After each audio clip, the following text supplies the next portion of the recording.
Hey guys, the Black Critic Guy, and welcome to BCG 3.0. Yes, as you can see, got a new background here. I love this new style. I actually added more posters besides anime posters and stuff. I have some DVDs in the background. Got my Mew up there, my Black Critic Guy sign. I really like this new background that I have, and hopefully you guys do too, because this is gonna be the layout for future videos to come. But enough talk about the new background. That's not why you guys clicked on this video. Oh no. You clicked on this video to see me angry and infuriated as I count down my top 10 most hated anime couples, as requested by Jania Bynum. I hope that's how you pronounce your name, but she requested this top 10 list a few weeks back, and a lot of you agreed with her. You wanted to see this list come to fruition. I was hoping to save this for Romance Month in 2016, but since there was such a high demand for it,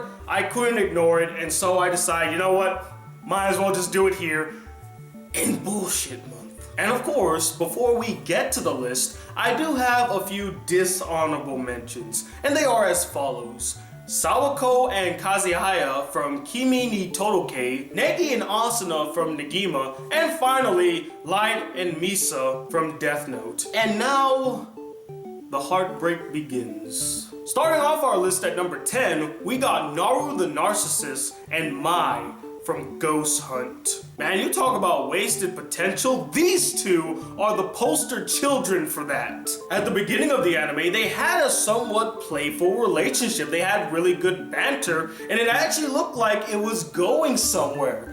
But with Mai's bipolar feelings and incessant nagging, and Naru the Narcissist's stoic, I don't give a shit demeanor, it made it damn near impossible to grow any sort of attachment to these two, or actually feel like they built some chemistry. Number 9 is Sana and Nanaka from Myself Yourself. Without question, the blandest relationship on this list. I mean, what was memorable, interesting, or even exciting about the relationship between Sana and Nanaka in this anime? Do you even remember what their relationship was like? Because I'll be honest with you guys, I vaguely remember an inkling of a relationship in this anime. In fact, you could almost say it was non-existent. They both lack any sense of personality to stand out. They both have nothing in common, and they both rarely spend any time with each other in this anime. Their relationship has as much spark in it as a rock trying to romance a tree. In fact, no, I take that back. A rock and a tree have a more dynamic relationship than these two will ever have in their lifetime. Number 8 is Etta and Masazu from Erasure, a fake relationship based off of non-existent feelings. That's a recipe for great romance, am I right? The anime tries desperately to convince you that they're slowly growing a connection, but fails to show any sort of growth or even progression in their relationship. Their relationship is the same in the beginning as it is at the end of the anime. And what's worse is that Etta has strong and dynamic relationships with every single girl in the anime except for his main love interest, Masazu. I don't know about you guys, but when an anime story, particularly a romance one, cannot convey a connection or chemistry between the two main love interests in the anime, that is an epic fail. Number 7 is Yamada and Kosuda from Bigata HK. A rather promiscuous girl meets an awkwardly timid and shy guy. Seems like a recipe for some great comedy, right?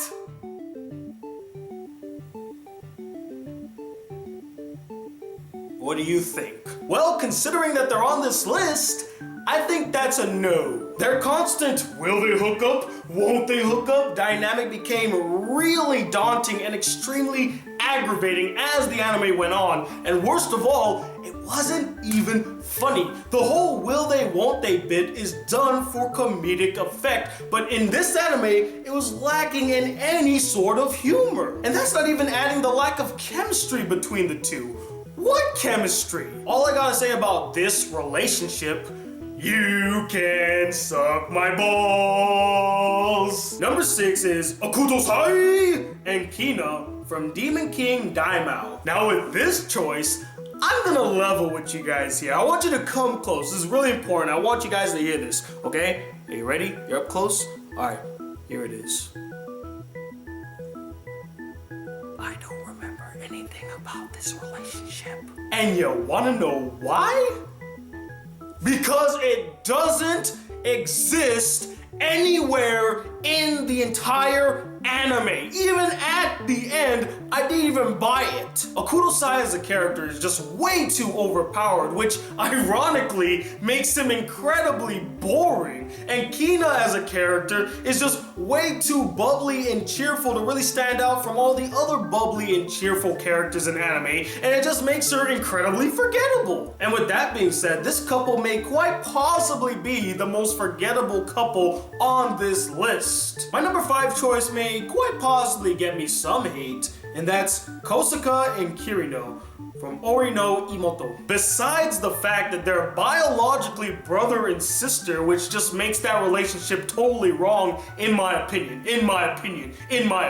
I just never felt a genuine connection between them on a romantic level or even a sibling level. And seeing Kosaka go the extra mile time and time again for a sister who's a complete bitch 24/7 and treats him like total shit most of the time just never added up to me, and it felt really forced. Like we're just forcing this relationship to happen because we just want it to happen, brother and sister, you know? Let's make it happen, guys. Not to mention that I felt like he had stronger bonds and connections with other girls in the anime, but instead he gives it all up to be with his sister?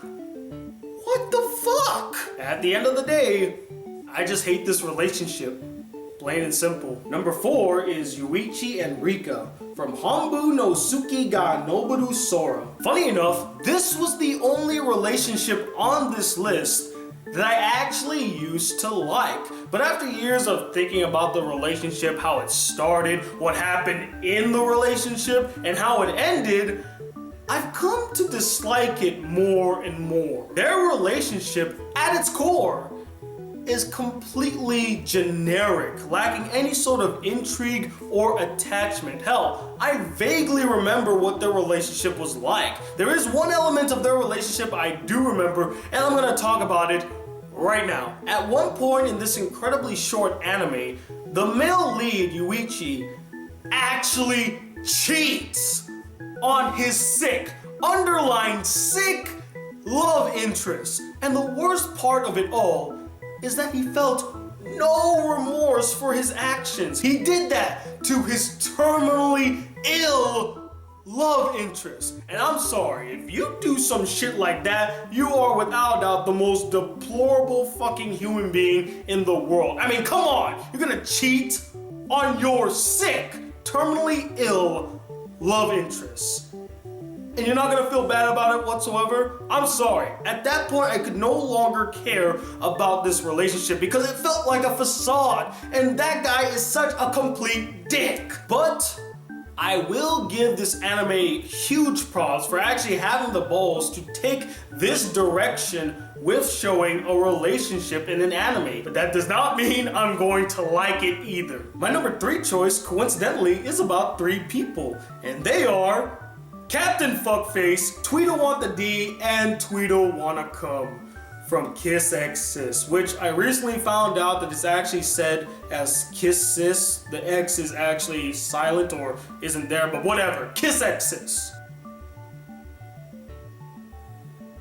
Can we actually consider these 3 fuckers a couple?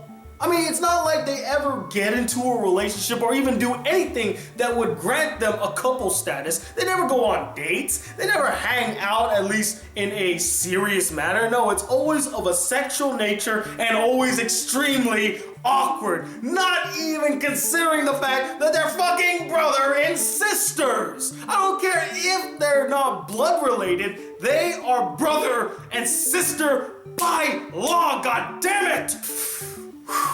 I don't need to get worked up about this. I already did that in my review. I don't have to do it here. I'm calm. But honestly, guys, are they really a couple in this anime? I mean, they barely do anything resembling what couples would actually do in a relationship, like go on dates, hang out, get out of the house, do other coupley things. All they really do is they stay in their house and they fantasize about Captain Fuckface and do awkward and disgustingly disturbing things with him and for him. Probably the most notable one is taking their pubes and putting it in a good look bag and handing it to...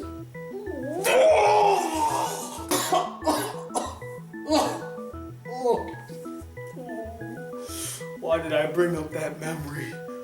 Oh, what am I, stupid? Overall, I do not validate or even recognize their relationship status. Number 2 is Yusuke and Midori from Green Green. Oh, here we go, getting into the nitty gritty. Not only did I mention Kiss X Sis, but here I am now talking about Green Green. Bland, forgettable, generic, lazy, weak, boring, and lacking chemistry.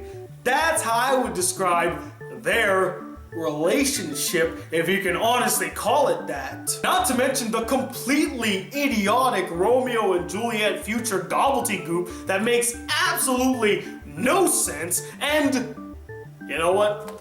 I'm not gonna talk about them anymore. We are moving on and finishing this list with number 1. Here we go. And of course, guys, you all saw this one coming. Number 1 is Makoto and Sekai from School Days. The only time that this couple will ever be number 1 on any list that I ever make. This right here is the pure definition of a toxic relationship. Not only is it detrimental to the people involved, but it hurts and affects everybody around them. They are at the epicenter of every wrongdoing in School Days. It all starts with Makoto and Sekai's relationship. You cannot deny this. Not to mention that their relationship is incredibly shallow, based solely off of sexual desires, and extremely volatile. Probably the most volatile relationship in anime. Starting with the fact that the foundation of their relationship was based off of cheating, with Makoto cheating on Kotonoha with Sekai. Next, you got the fact that Sekai is emotionally unstable and extremely possessive of Makoto throughout the entire anime. And then there's Makoto, who could not give a single fuck about anybody's feelings in this anime.